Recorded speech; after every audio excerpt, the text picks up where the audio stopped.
रहम करने वाला है। जब आप अल्लाह की मग़फ़िरत तलब करते हैं तो वो जरूर माफ करेगा। अपने दिल में ये ख्याल न लाएं कि शायद अल्लाह रहम नहीं करेगा या माफ नहीं करेगा। अल्लाह खुद फरमाता है कि मेरी रहमत से कभी नाउम्मीद न हो। अगर आप अल्लाह की रहमत से मायूस हो चुके हैं तो ये वक्त है कि वापस आएं और अपने गुनाहों को मिटा दें, क्योंकि आप नहीं चाहते कि कुरान की बात की मुखालिफत करें।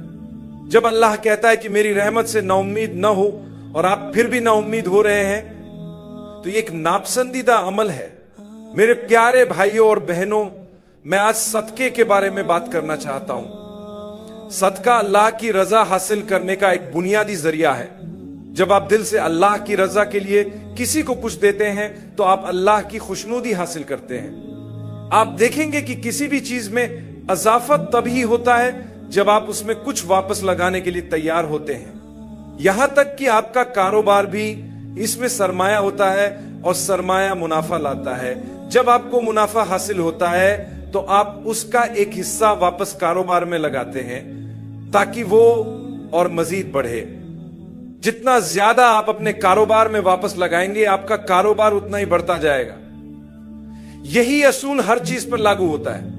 जब मैं 2.5% ज़कात को देखता हूं तो हमें समझना चाहिए कि ज़कात दरअसल आपके माल को बढ़ाने का जरिया है। अल्लाह फरमाता है, तुम चाहते हो कि तुम्हारा माल बढ़े, ज़कात दो। ज़कात का मतलब अरबी में नशोनुमा यानी बढ़ना भी है। बाज लोगों को शायद यह मालूम ना हो कि ज़कात का एक मतलब पाकीज़गी है और दूसरा मतलब बढ़ना है। ज़कात देना ऐसे ही है जैसे जमीन में बीज बोना जो बाद में एक बड़ा दरख्त बन जाता है। ज़कात दरअसल वो चीज नहीं है जो आप अपनी मर्जी से दे रहे हैं, बल्कि अल्लाह ने इसका हुक्म दिया है। हर इबादत में एक फर्ज हिस्सा होता है जो लाजमी है और फिर अल्लाह आपको मौका देता है कि आप अपनी मोहब्बत और अकीदत का सबूत दें। जैसे नमाज में सुन्नत और नफल होते हैं, रोजे में नफली रोजे होते हैं, सदके में भी फर्ज ज़कात के अलावा नफली सदका होता है और हज के साथ उम्रा भी है जो फर्ज नहीं लेकिन एक इजाफी इबादत है। अल्लाह हमें आजमाता है कि हम कितना बढ़कर अमल करते हैं। अगर आप सिर्फ फराइज पूरे करें तो भी जन्नत मिल सकती है, लेकिन अगर आप अल्लाह के करीब होना चाहते हैं तो फराइज के साथ इजाफी इबादत भी करें। अब ज़कात के 2.5% पर आते हैं। अगर आप कामयाबी चाहते हैं तो आपको अल्लाह की राह में देना होगा, वो भी खुशी से। जो चीजें बेचनी जरूरी हैं उन्हें बेचे ताकि आपके पास देने के लिए पैसे हों। कुछ लोग कहते हैं मेरे पास ज़कात देने के लिए नकदी नहीं, तो नकदी बनाएं। देखिए अल्लाह आपको कितना ज्यादा देगा। अगर आप अल्लाह के लिए कुर्बानी नहीं देंगे तो कैसे पाएंगे। कुछ लोग कहते हैं मेरे पास सोना है लेकिन पैसे नहीं, तो सोने का कुछ हिस्सा बेचें और ज़कात अदा करें। अल्लाह ने हर चीज में बरकत रखी है, लेकिन इसका एक छोटा हिस्सा वापस देना जरूरी है। जैसे सेब को देखें, यह एक बड़ा फल होता है लेकिन इसका सिर्फ 2.5% हिस्सा बीज होते हैं। अगर आप वो बीज जमीन में डालें तो क्या होगा, एक पूरा दरख्त उगेगा जो हजारों सेब देगा। यही उसूल दूसरे फलों पर भी लागू होता है। मिसाल के तौर पर एक कीनू को देखें, उसके अंदर कितने बीज होते हैं, वही 2.5% बनते हैं। आपने पूरा कीनू खा लिया मगर बीज नहीं खा सकते। जब हम बच्चे थे तो हमें कहा जाता था कि अगर बीज खा लो तो वो कानों से निकल आएगा। ये सिर्फ मजाक था, लेकिन हकीकत यह है कि बीज को सही जगह लगाना जरूरी है। इसी तरह जब आपके पास माल हो और जो कुछ अल्लाह ने आपको दिया है तो अल्लाह फरमाता है कि उसके बीज को न खाओ बल्कि उसे सही जगह पर लगाओ। अल्लाह इसे बढ़ाकर आपको पूरा बाग अता करेगा। मजीद से उगेंगे और नींबू पैदा होंगे और आपके पास बहुत ज्यादा माल होगा। अब तरबूज को देखें, ये बहुत बड़ा होता है लेकिन इसके अंदर छोटे छोटे बीज होते हैं। वो पूरे तरबूज का सिर्फ एक छोटा सा हिस्सा होते हैं। अगर आप उन बीजों को जमीन में न डालें तो क्या होगा, कुछ भी नहीं। लेकिन अगर आप उन्हें लगाएं तो एक नया दरख्त उगेगा। यही बात दौलत के बारे में भी है। अगर आप खर्च नहीं करेंगे तो कुछ नहीं मिलेगा।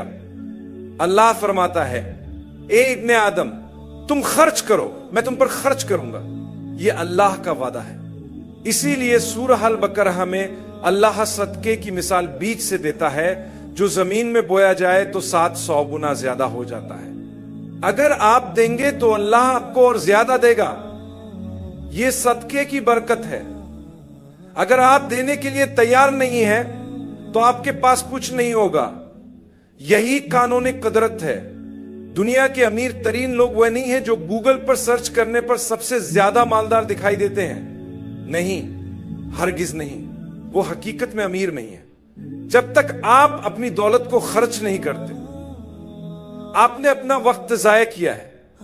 असल दौलतमंदी यह है कि उसे फायदा मंद जगह पर खर्च किया जाए, चाहे वो आपके लिए हो, आपके खानदान, करीबी रिश्तेदारों, कम्युनिटी, कौम या फिर गरीबों के लिए सदका करें। कुछ ऐसा करें जो दुनिया के लिए फायदा मंद हो, तभी आप हकीकत में अमीर हैं। असल अमीर वही हैं जो सबसे ज्यादा सखी हैं। अगर कोई शख्स सखी नहीं है तो वह दर हकीकत अमीर नहीं है। मैंने बहुत से ऐसे लोगों को देखा है जिनके पास करोड़ों और अरबों की दौलत है, लेकिन वो कंजूस हैं, वो खर्च नहीं करते। वो दौलत जो न दुनिया में उनके काम आई और न आखिरत में, उसका कोई फायदा नहीं। अल्लाह ताला सखी लोगों को और ज्यादा नवाजता है।